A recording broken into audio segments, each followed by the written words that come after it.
Assalamualaikum warahmatullahi wabarakatuh. Untuk pelajaran balaghah, mari kita buka dan kita mulai dengan bacaan basmalah. Bismillahirrahmanirrahim. Kamu buka halaman 5 bab 1, yaitu masalah al-fasohah.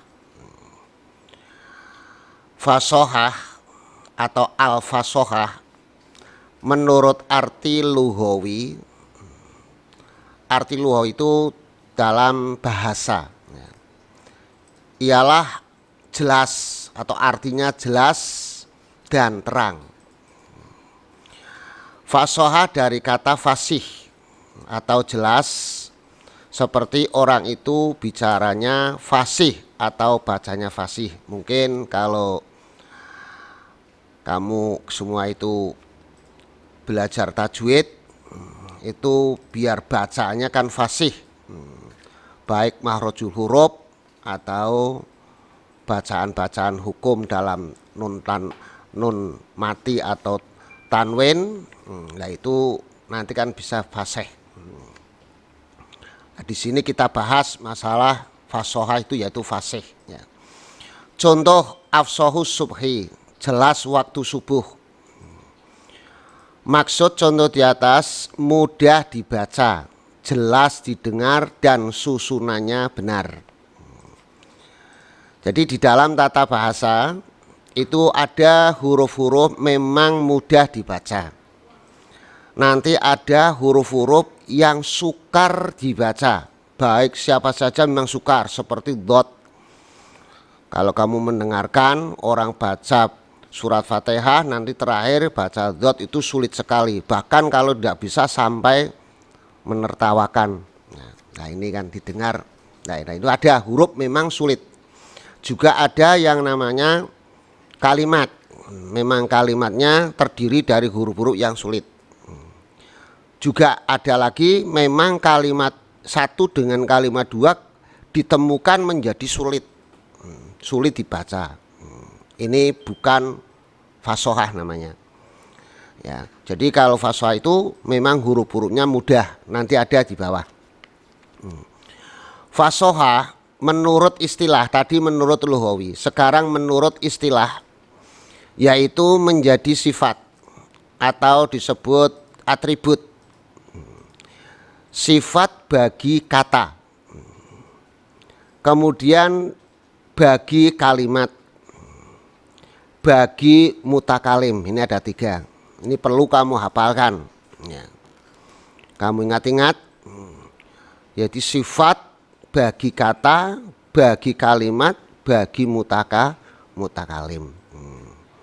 Sebagaimana diterangkan dalam kitab Qawaidul Lughatil Arabiyah, al-fasohatu hiya wasfun lil kalimati wal kalami wal mutakalimi.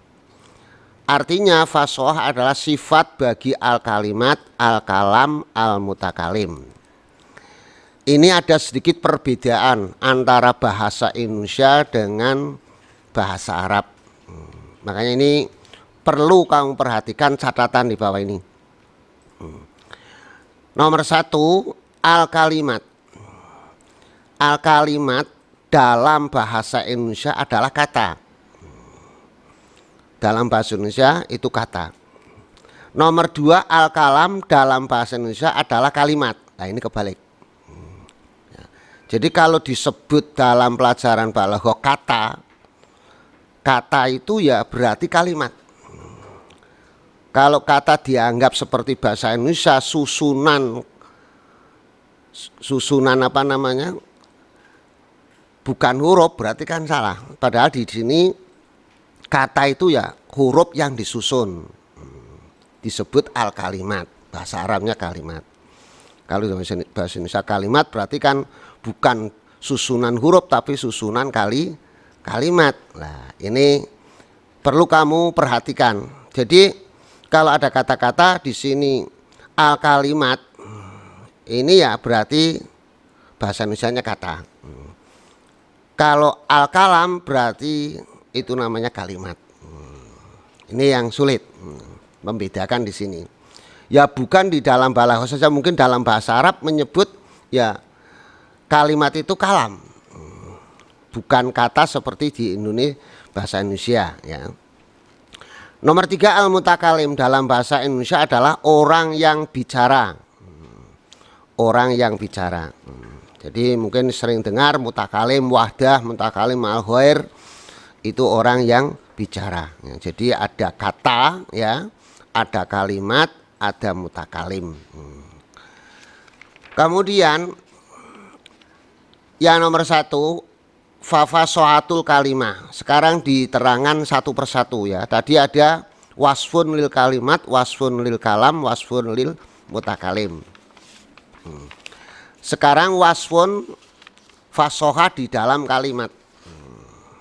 Kalimat ya. Hiya salamatuha min tanafuril huruf wa mukhalafatil qiyas wal hurubah.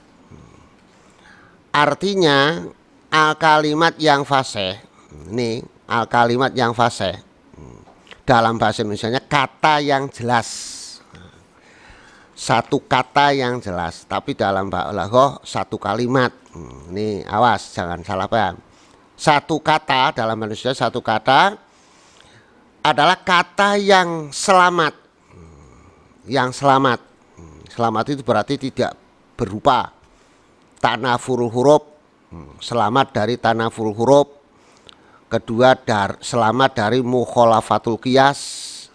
3, selamat dari hurubah. Jadi fasih itu memang di situ kata, dalam kata itu ya, hurufnya tidak merupakan huruf yang tanafurul huruf atau mukhalafatul qiyas atau hurubah.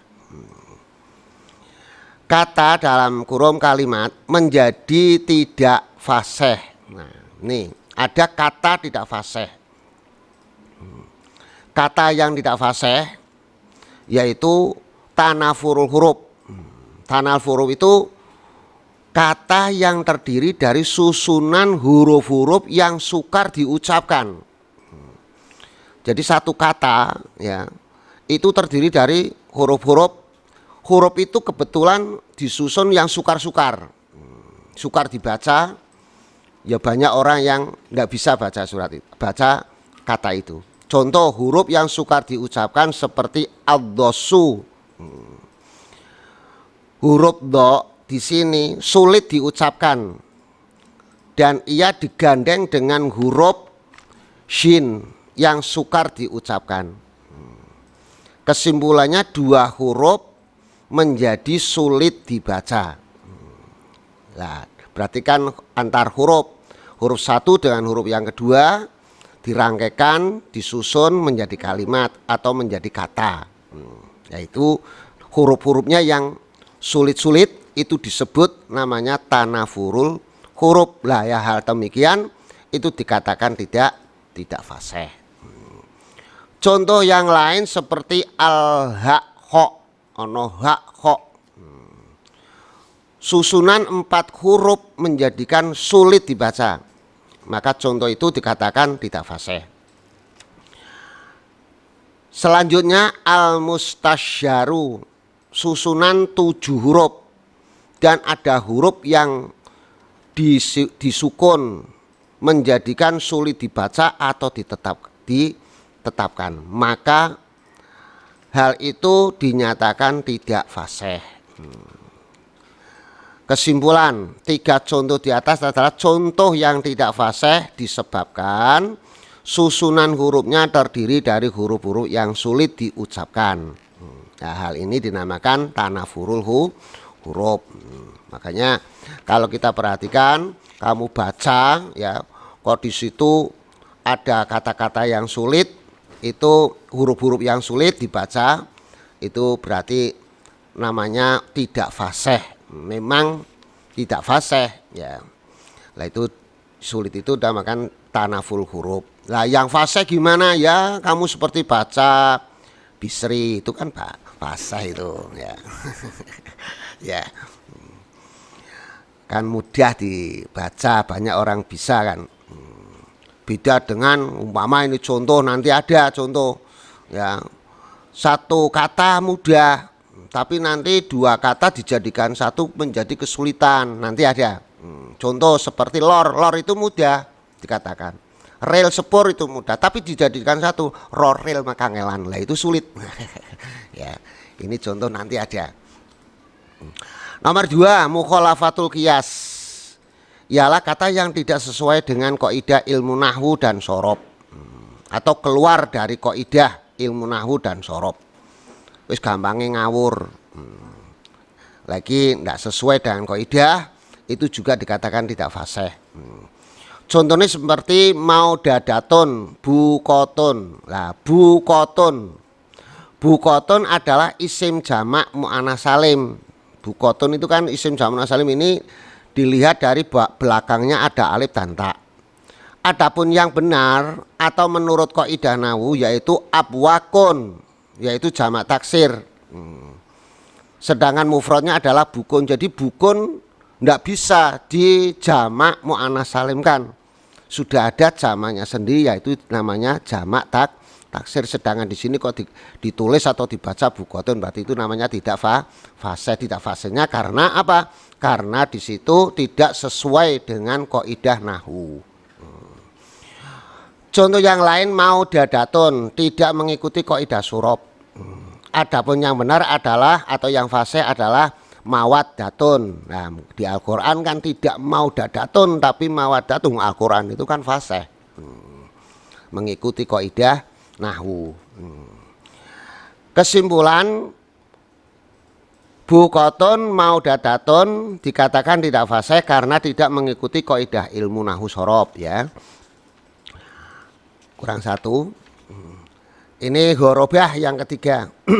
Ghorobah tidak ialah kata yang asing. Asing atau sukar ditangkap artinya. Jadi saya bicara pakai bahasa Arab atau bahasa Indonesia, kamu tidak paham artinya apa. Ini juga namanya ghorobah. Atau menggunakan kata-kata lain, terjemah yang lain seperti takakkaa diartikan berkumpul. Sedangkan berkumpul itu kan bahasa Arabnya adalah istama'a. Nah, ini berarti ghorobah ya. Kemudian yang lain seperti itu, takakkaa diartikan istama'a, ifrongko'a diartikan insorofa, itlahoma diartikan istadda. Nah, ini semua tidak fasih karena apa? Tidak sesuai dengan arti sebenarnya. Nah, itu namanya ghorobah. Sampai di sini dulu. Nanti kita lanjutkan di hari yang lain, jadwal yang lain. Mudah-mudahan diberi kepahaman oleh Allah. Allahumma amin. Wassalamualaikum warahmatullahi wabarakatuh.